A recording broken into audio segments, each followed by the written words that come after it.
C'est un procès historique qui s'ouvre en Espagne ce mardi. 12 dirigeants indépendantistes catalans face aux juges. 9 d'entre eux, poursuivis pour rébellion, sont déjà derrière les barreaux de la prison de Soto del Real, près de Madrid. Tous doivent répondre d'accusations de tentative de sécession de la Catalogne. Avant le début de l'audience, leurs avocats n'ont pas hésité à partager leurs craintes.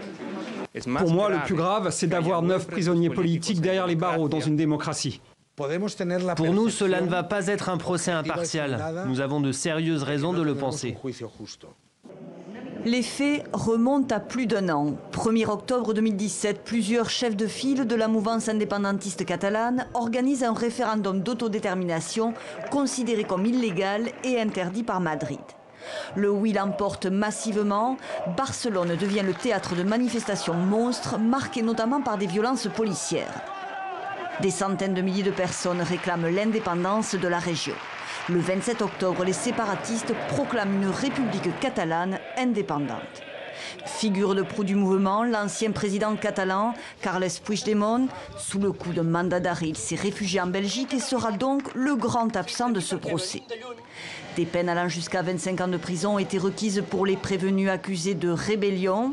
Seule certitude pour l'instant, un procès qui va durer plusieurs mois. Des centaines de témoins sont attendus à la barre, notamment l'ancien chef du gouvernement conservateur Mariano Rajoy, au pouvoir au moment de ce séisme régional qui a profondément déstabilisé le pays.